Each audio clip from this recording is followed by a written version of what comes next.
имаше намалување на висината на просечната плата. Како го коментирате тоа и што може да се очекува во иднина? Знаете што? Првиот месец по доаѓањето на СДСМ на власт, тоа е јуни, наместо зголемување на просечната плата, нели Зоран Заев ни кажуваше дека просечната плата ќе порасне на 500 евра, имаме 0,7% намалување во јуни во споредба со мај. Значи само во еден месец, во месец јуни, во споредба со мај, бруто платата се намали за 0,7% според официјалниот податок на Заводот за статистика.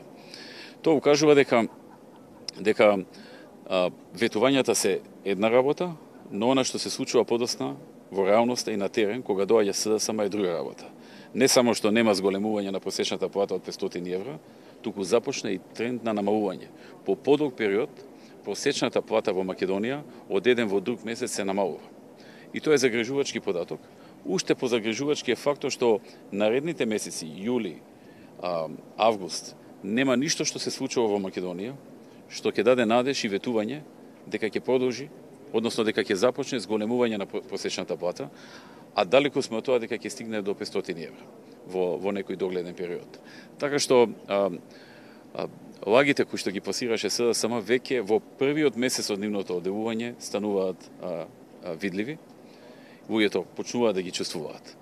И многу брзо ќе се осознае и оние кои што не ги почувствувале се уште многу брзо ќе го почувствуваат. Сега се уште тоа е во рамките на една помала сума намалување, затоа што е само еден месец во прашање. Меѓутоа како ќе течат месеците, ќе се види големата вага за брзо зголемување на платите на 500 евра. Јас се сеќам кога имаше митинзи, Зоран Заев не само што беше ветувал дека ќе ги зголеми платите, просечните плати на 500 евра, туку им беше испланирал на луѓето како да ги трошат. Па не знам, мажот 500 евра, жената 500 евра, тоа се 1000, па ќе оделе на годишен одмор, ќе имале пари, па ќе имале за не знам што да си купат. Значи, не само што ги излажа дека ќе има просечна плата од 500 евра, туку веќе им ги беше испланирал трошењата на тие пари како да бидат. А веќе во првиот месец од неговото делување имаме намалување на просечната бруто плата од 0,7%. Најавени беа реформи во катастар. Ваш коментар за нив? Знаете што, катастарот е посебна приказна и еден голем скандал тоа што се случува сега. Имено за директор во катастарот се донесе човек кој што преходно бил геодет, имал своја геодетска фирма. И плюс тоа бил вештак. И како вештак се истакнал со тоа што направил фалшливи вештачења за случајот на СЈО Сончевград и за случајот Космос. Како резултат на тоа, како благодарност на неговото действување како вештак, што направил фалшливи вештачења и нереални вештачења, му се вработила неговата ќерка во СЈО и него го поставиле за директор на катастарот на Република Македонија. Откако го поставија за катастар на директорот на Република Македонија, неговата фирма ја префрлил на име на жена му, геодетската фирма.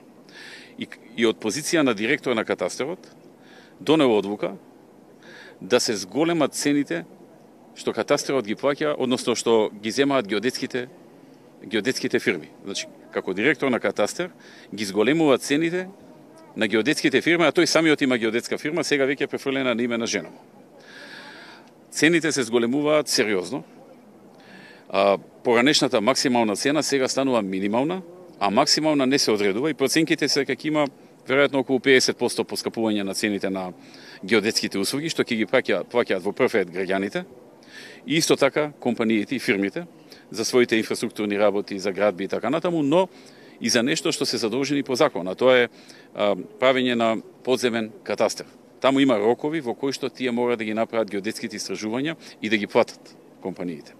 Така што и како замагвување на неговиот скандал што го направи и дополнително намалување на катастарските услуги кон граѓаните, иако катастарот нема простор за тоа. Имено намалувањето ќе се покрие од буџетот, што значи пак народот преку буџетските пари ќе го плати намалувањето, инаку ќе отиде во банкрот катастарот ако тоа не се направи, за да тој може да го заскрие, да биде димна завеса намалувањето на катастарските услуги кон граѓаните, да биде димна завеса кон овозможувањето геодетските фирми значително да ги зголемат своите приходи од средствата што ги плаќаат граѓаните и фирмите во ситуација каде што тој има негова фирма, односно неговата жена. Тоа е СДСМ. Тоа е СДСМ.